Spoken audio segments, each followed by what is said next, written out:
Selamat pagi, bertemu lagi dengan Lause. Yuk adik-adik, kita semangat, kita datang ke gereja. Kita mau memuji Tuhan karena Tuhan Yesus sudah menanti kita. Tuhan Yesus adalah sahabat kita dan adik-adik jangan ragu ya. Tuhan Yesus itu benar-benar adalah andalan kita. Yuk adik-adik, saat ini dalam pertemuan ini kita memuji Tuhan. Kita ajak teman-teman kita untuk datang ke gereja ya. Yuk kita nyanyikan lagu ini. Ayo teman-teman, mari kita ke gereja.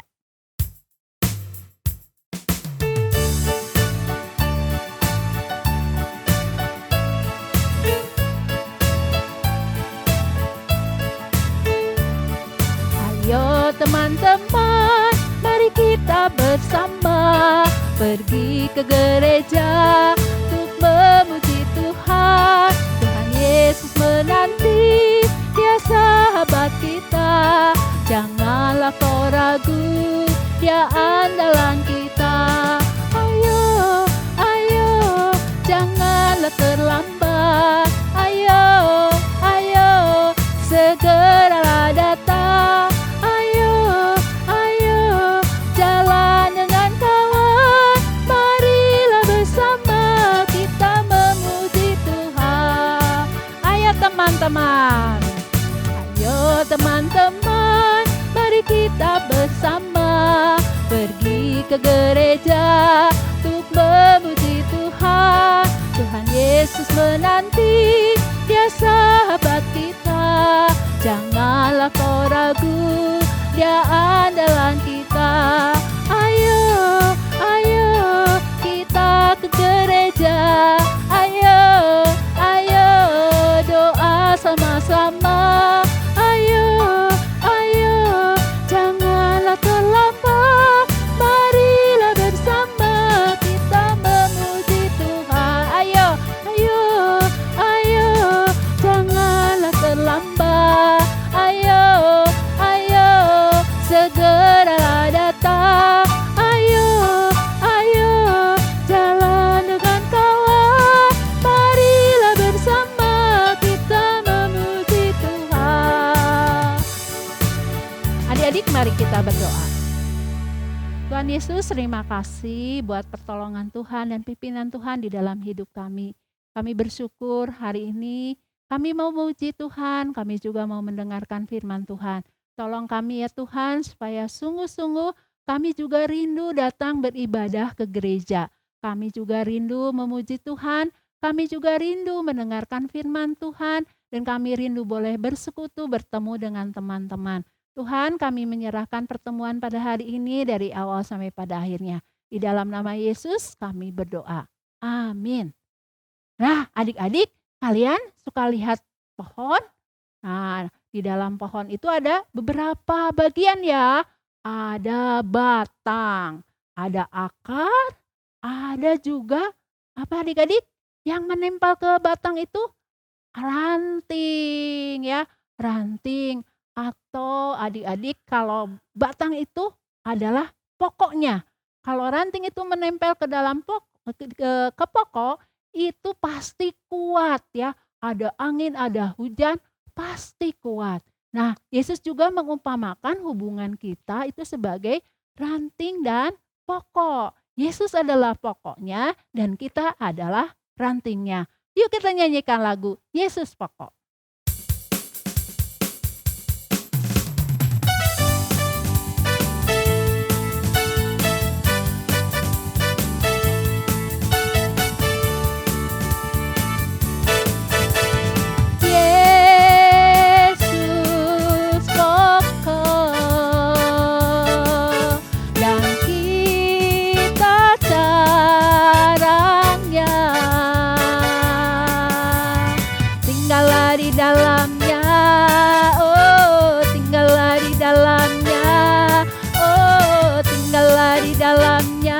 Kasihkan berbuah. Yesus cintaku, Yesus cintaku, ku cinta Kau. Yesus cinta semua. Yesus cintaku, ku cinta Kau. Tinggallah di dalamnya, oh tinggallah di dalamnya, oh tinggallah di dalamnya. Pastikan berdua.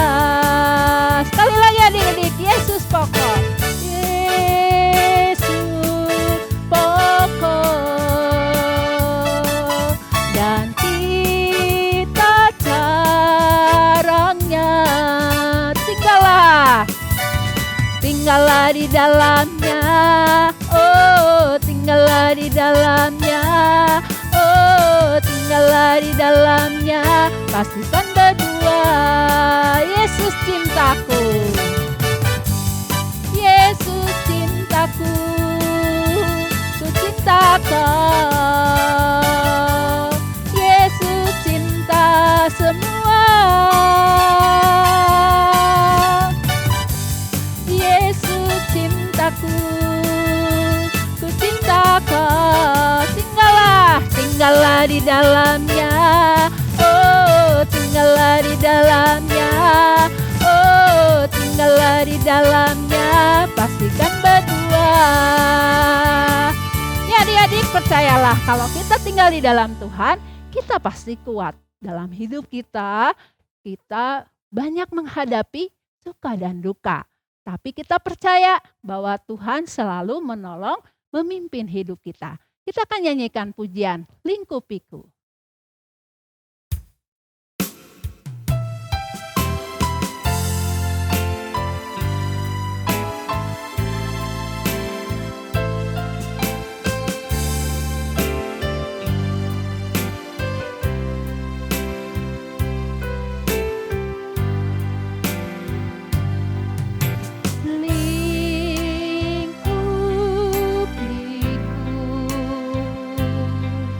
Dengan sayapmu, naungiku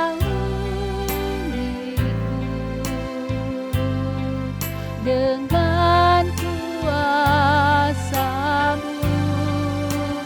Di saat badai bergelora, ku akan terbang bersamamu.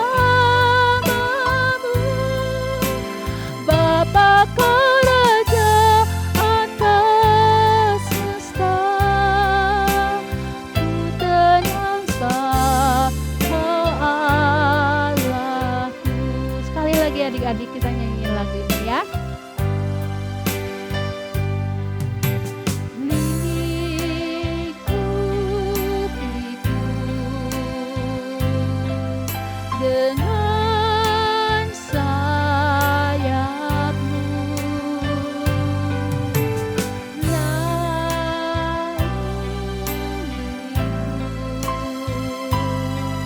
dengan kuasa-Mu.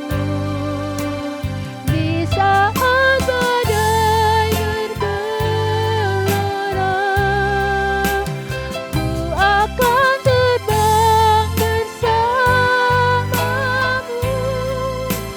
Bapa Kau Raja atas semesta, ku tenang sebab Kau Allahku. Ku tenang sebab Kau Allahku. Ku tenang sebab Kau Allahku. Adik-adik, saatnya kita mau mendengarkan firman Tuhan.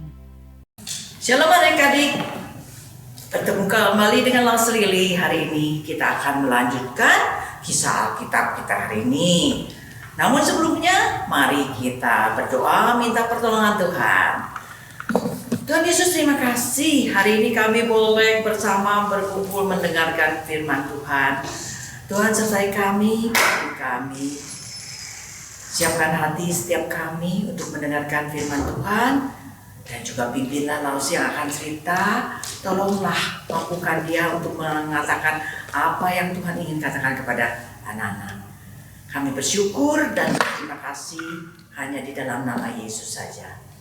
Amin. Nah anak-anak, dapatkah Bayangkan, ada sesuatu yang tidak dapat kita hentikan. Apa yang membuat sesuatu itu tidak dapat dihentikan? Coba kita pikir ya. Misalnya ada kereta api yang melintas dengan sangat cepat. Itu kalau kita seorang diri mau menghentikannya, kuat enggak? Bisa enggak? Tentunya kita tidak dapat menghentikan dengan kekuatannya sendiri.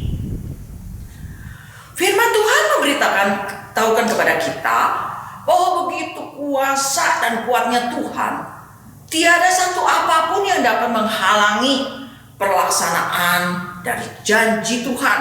Seperti yang dikatakan di dalam kitab Yesaya. Yang punya Alkitab boleh buka ya. Yesaya pasal 46. Yesaya 46 ayat yang 11b. 11b saja ya. Yang sudah menemukan boleh bersama Lause membacanya. Yesaya 46 ayat 11b. Firman Tuhan, aku telah mengatakannya, maka aku hendak melangsungkannya. Aku telah merencanakannya, maka aku hendak melaksanakannya.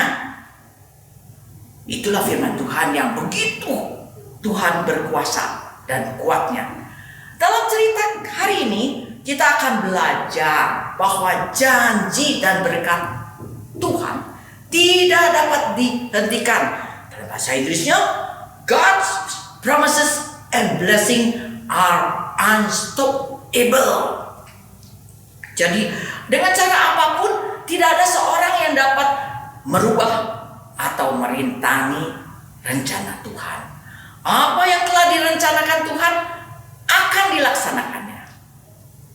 Minggu lalu kita telah belajar bagaimana Yakub menikah dengan Lea dan Rahel, dan keluarganya bertambah banyak dengan lahirnya anak-anak mereka. Mereka akhirnya mempunyai 13 anak, 12 anak laki-laki dan 1 anak perempuan. Dalam kisah ini, anak yang paling bungsu yaitu Benyamin belum lahir ya. Nah, bukan saja keluarganya bertambah banyak, bahkan ternaknya pun bertambah banyak. Yakub adalah seorang gembala yang memelihara kambing domba. Dia bekerja sangat rajin. Dia bekerja pada siapa? Angkel Laban. Si Angkel Laban itu meminta Yakub terus bekerja padanya untuk menggembalakan kambing domba milik Angkel Laban, karena dia tahu Tuhan telah memberkati dia karena Yakub. Ternaknya sejak Yakub datang bertambah banyak. Nah, Yakub mau melanjutkan bekerja pada Angkel Laban dan minta upahnya dibayarkan dengan ternak. Kemudian Angkel Laban menyetujuinya. Namun anak-anak, Angkel Laban bukanlah seorang yang jujur. Dia curang. Dia suka mengubah upah Yakub. Bahkan sampai 10 kali mengubahnya selama Yakub bekerja. Akan tetapi Allah tidak membiarkan Angkel Laban berbuat jahat kepada Yakub. Apabila ia berkata, yang berbintik-bintik akan menjadi upahmu, Yakub, maka segala kambing domba itu beroleh anak yang berbintik-bintik. Dan apabila ia berkata, yang bercoreng-corenglah akan menjadi upah Yakub, maka segala kambing domba itu beroleh anak yang bercoreng-coreng. Dengan demikian, Allah mengambil ternak Angkel Laban dan memberikannya kepada Yakub. Sungguh berkat Allah tidak dapat dihentikan. Nah, ternak dan kambing Yakub menjadi bertambah banyak karena Tuhan memberkati Yakub. Hal ini membuat anak-anak Laban iri hati. Mereka mengatakan bahwa Yakub telah mengambil segala harta milik ayah mereka. Lagi pula, sikap Uncle Laban berubah. Sudah tidak sebaik dulu kepada Yakub. Maka Yakub memanggil kedua istrinya, Lea dan Rahel. Lalu Yakub menceritakan keadaannya selama ia bekerja pada ayah mereka selama ini. Dan bagaimana Allah tidak membiarkan Uncle Laban mencurangi dia dan memberikan kawanan ternak milik Uncle Laban kepada Yakub. Bahkan dalam mimpi Allah memberitahukan kepada Yakub bahwa Allah yang mengatur semuanya ini bagi Yakub. Karena telah dilihat oleh Tuhan semua yang dilakukan oleh Uncle Laban terhadap Yakub. Kemudian Allah juga mengingatkan kepada Yakub bahwa dialah Allah yang telah menampakkan diri kepada Yakub di Betel. Ingat, itu 20 tahun yang lalu ya, pada waktu Yakub lari dari rumahnya.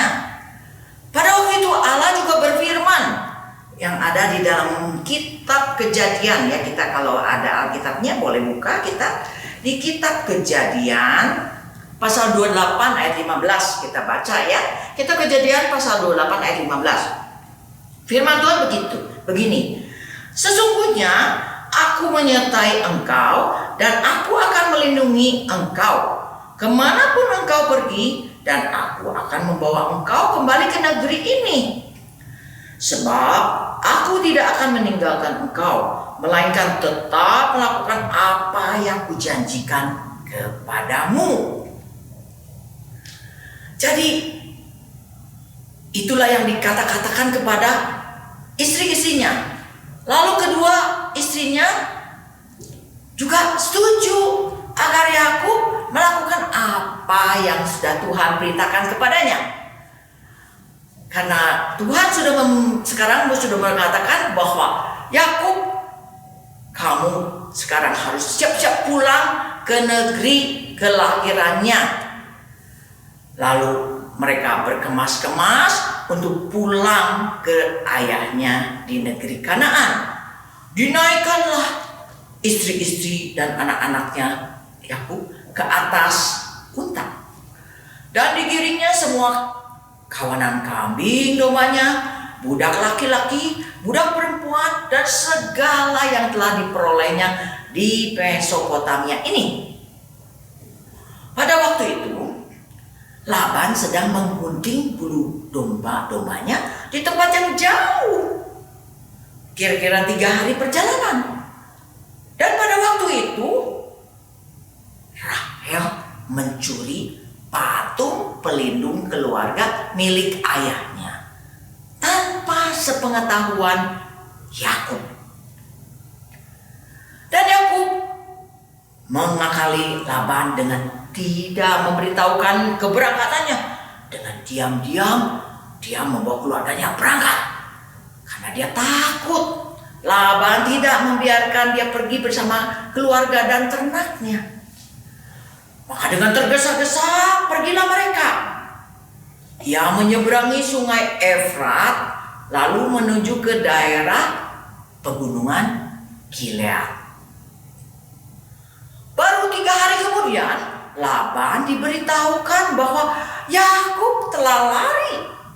Lalu Laban membawa sanak saudaranya, bersama-sama mereka mengejar Yakub selama 7 hari sampai menyusul mereka di pegunungan Gilead.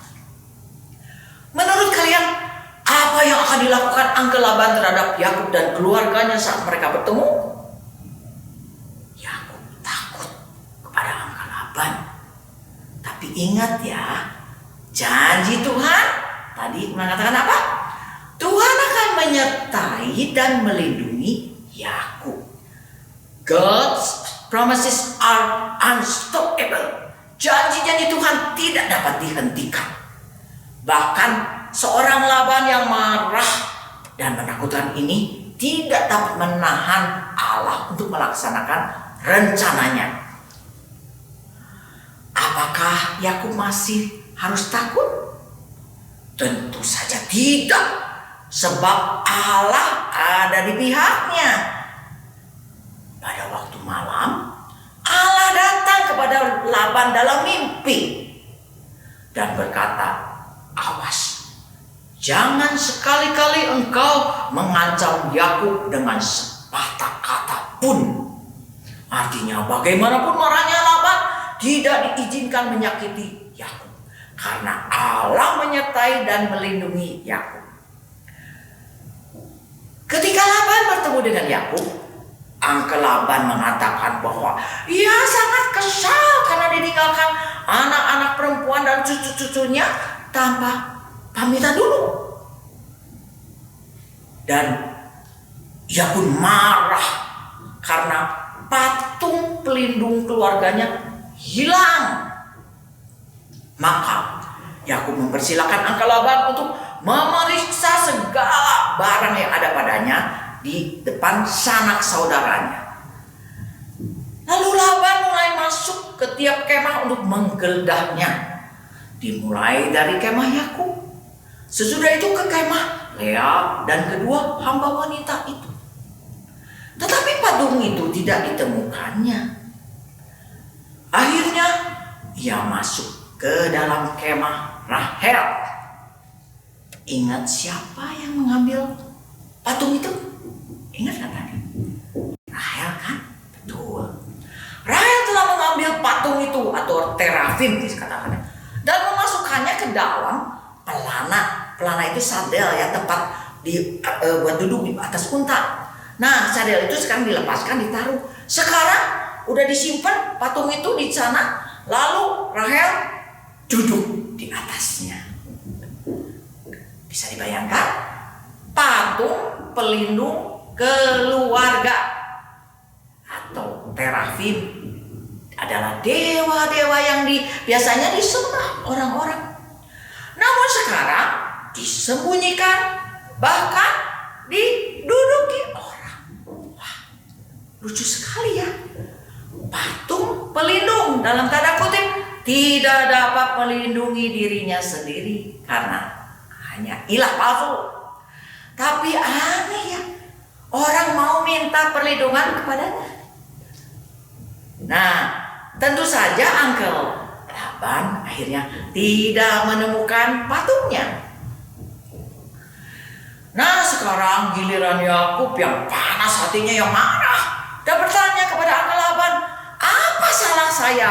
Kejahatan apa yang sudah aku lakukan sehingga Angkel Laban harus mengejar-ngejar dia? Dan sekarang saya sudah menggeledah segala barangnya, tidak ditemukan patung itu." Kemudian Yakub juga mengatakan kepada Angkel Laban di depan sanak saudara yang ada di sana, bagaimana selama dia sudah 14 tahun bekerja untuk mendapatkan kedua anak perempuan Laban, dan 6 tahun lagi untuk mendapatkan ternaknya. Dan selama itu pun Angkel Laban sudah mengubah upahnya selama berapa kali? 10 kali. Selama itu Yakub sudah bekerja siang malam, menjaga ternak, kambing domba dengan rajin. Ternak Angkel Laban bertambah banyak. Seandainya Allah tidak menyertai Yakub, tentulah Angkel Laban sudah menyuruh Yakub pulang dengan tangan kosong. Tetapi Allah telah memperhatikan kesengsaraan dan jerih payah Yakub, dan tadi malam bahkan Allah telah menegur Laban. Akhirnya Laban dan Yakub membuat perjanjian dan menyusun batu-batu sebagai batu tanda perjanjian itu. Laban menamakan timunan batu itu dengan bahasa Aramnya Yegar Sahaduta. Sedangkan Yakub menamakannya dalam bahasa Ibrani namanya Galeb. Batu peringatan itu mengingatkan agar Laban dan Yakub tidak melewati batas timbunan batu itu untuk saling menyerang. Nah, kemudian Yakub mempersembahkan korban sembelihan di gunung itu. Kemudian dia mengundang makan sanak saudaranya, lalu mereka makan serta bermalam di gunung itu. Keesokan harinya pagi-pagi, Laban memberi cium perpisahan kepada anak cucunya dan memberkati mereka, lalu pulang ke tempat tinggalnya. Nah, sekarang adik-adik, sesudah kita mendengar kisah ini, kita akan mendalaminya melalui beberapa pertanyaan ya. Pertama, mengapa Yakub mau pulang ke negeri ayahnya? Ya, sebab Allah memberitahu Yakub dalam mimpi untuk pulang. Yang kedua, dari siapakah kali ini Yakub melarikan diri? Betul, dari Laban. Ketiga, berapa kali angka Laban mengubah upah Yakub? Betul, 10 kali. Apakah yang dilakukan Allah atas kecurangan Laban? Allah memberkati Yakub dan membuat ternaknya bertambah banyak. Mengapa Yakub tidak memberitahukan Laban bahwa ia akan pergi? Karena Yakub takut Laban akan merampas anak-anak itu dari Yakub. Berapa lama Yakub bekerja di tempat Laban dan untuk apa saja? Semuanya 20 tahun, 14 tahun untuk kedua istrinya dan 6 tahun untuk mendapatkan harta ternaknya. Yang terakhir, bagaimana Allah melindungi Yakub dari Laban? Allah memberitahu Laban atau memperingatkan Laban dalam mimpi untuk tidak menyakiti Yakub. Dari pelajaran ini kita bisa mengambil pelajaran apa sih? Yang pertama, janji Allah pasti akan dilaksanakannya. Tidak ada yang dapat menghentikannya. Janji Allah kepada Yakub bahwa Dia akan menyertai dan melindunginya dan membawa Yakub pulang terlaksana. God's promises are unstoppable. Seperti Allah melindungi Yakub di dalam kisah ini, Allah juga melindungi hidup kita. Bukan hanya secara fisik, misalnya melindungi kita dari kecelakaan, dari sakit dan sebagainya. Tetapi yang terutama dan yang terpenting, Allah melindungi kita dengan menyelamatkan kita dari dosa-dosa kita. Kadang-kadang kita akan seperti angka Laban yang menyembah patung gila palsu. Mungkin kalian pikir, enggak, aku nggak pernah menyembah patung seperti itu. Betul, kita nggak menyembah patung seperti itu. Namun setiap kali kita mengasihi sesuatu lebih daripada mengasihi Allah, ini sudah menjadi suatu berhala di dalam hati kita. Kita sudah berdosa. Manusia tidak dapat menyelamatkan diri dari dosanya, tetapi Allah dapat menyelamatkan kita dari dosa-dosa kita, yaitu oleh Tuhan Yesus yang sudah mati di atas kayu salib untuk menggantikan hukuman atas dosa-dosa kita. Ketika kita percaya dan menerima Tuhan Yesus, kita mendapatkan keselamatan dan dosa-dosa kita diampuni dan terlindung dari hukuman murka Allah. Janji Allah atas keselamatan manusia dari dosa-dosanya sudah digenapi di dalam Tuhan Yesus. Masih banyak janji-janji yang lain, dan terutama janji Tuhan Yesus yang akan datang kembali untuk menjemput orang-orang percaya juga pasti akan digenapinya. Sudah siapkah kita? Mari kita berdoa. Tuhan Yesus, terima kasih karena Engkau maha kasih setia, maha memenuhi menggenapi segala janji-janji-Mu, karena di dalam Tuhan Yesus segala janji Tuhan adalah ya dan amin yang harus kami ucapkan karena Tuhan begitu baik kepada kami. Semuanya hanya untuk kemuliaan Tuhan.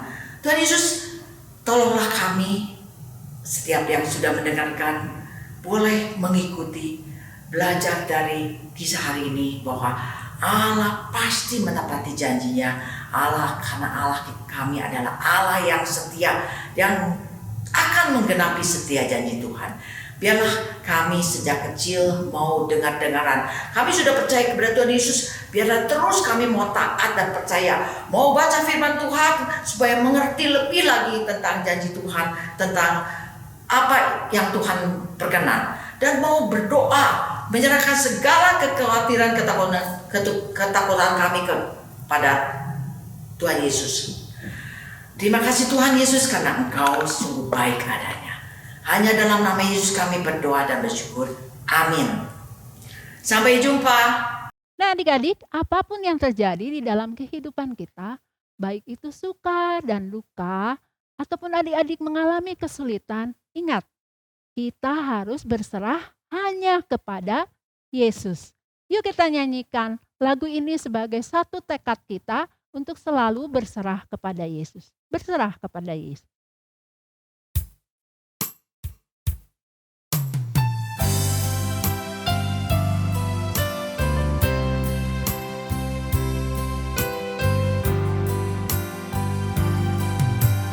Berserah kepada Yesus, tubuh, roh, dan jiwaku.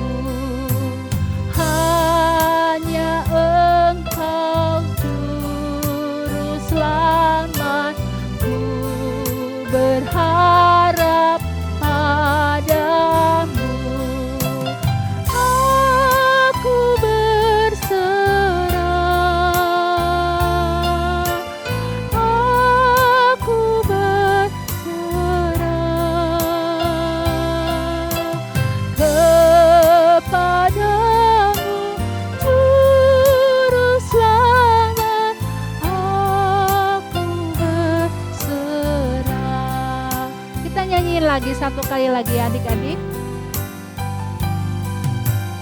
Berserah kepada Yesus, tubuh, roh, dan jiwaku. Hanya Engkau juru selamatku, berharap padamu. Aku berserah, aku berserah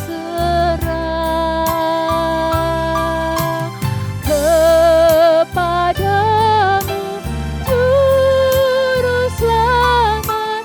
Aku berserah, aku berserah. Aku berserah, aku berserah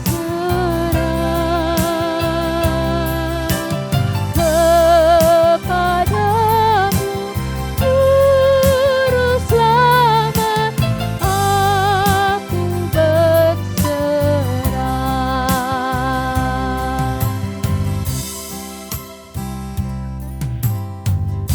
Nah adik-adik, hari ini merupakan hari spesial.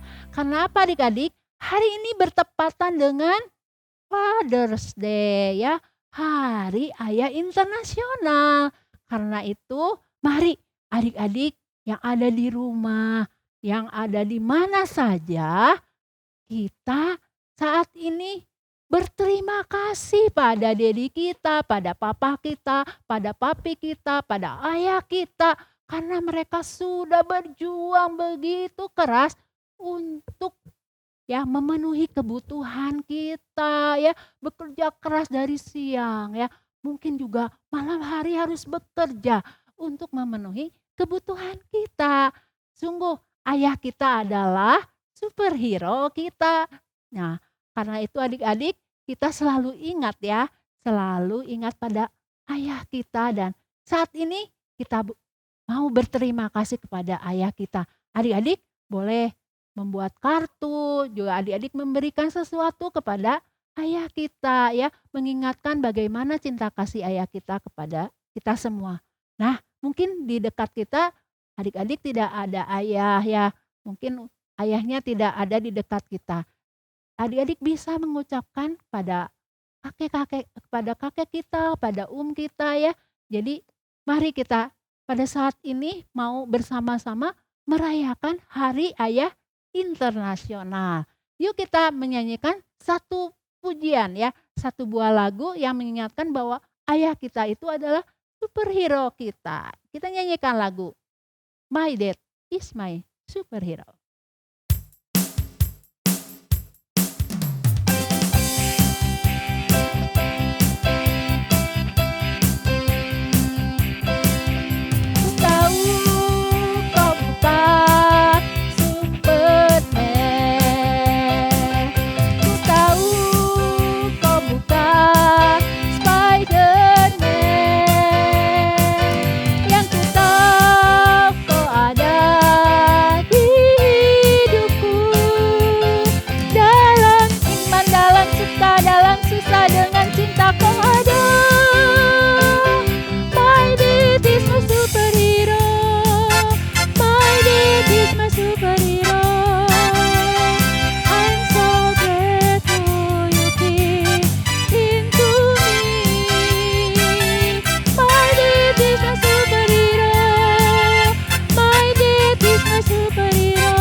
Kita berdoa adik-adik. Yesus, terima kasih Tuhan dalam hati Papi, biar rezeki Tuhan, hati Papi Tuhan, biar Papi banyak uang dan sehat-sehat Tuhan, panjang umur Tuhan, tolong main sama Papi. Terima kasih Tuhan, dalam nama Yesus kami berdoa, amin. Amin. Dan adik-adik sampai di sini. Sampai jumpa minggu depan. Ayah bagiku adalah sosok pejuang, berkarisma, dan cinta keluarga. Aku doa semoga Tuhan memberi kesehatan, kebahagiaan, kelancaran dalam usaha. I love you, Dad. Aku akan selalu mengasihimu. Happy Father's Day. Papa, terima kasih sudah merawatku selama ini.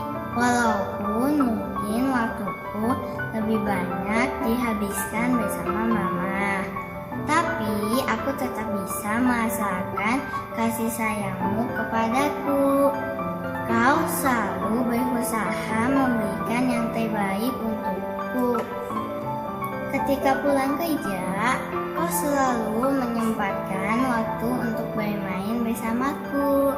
Walaupun aku tahu pasti kau sudah lelah, kau selalu memikirkan untuk membagi waktumu untukku, entah itu nonton bersama, jalan-jalan, olahraga bersama, dan masih banyak kegiatan-kegiatan lain.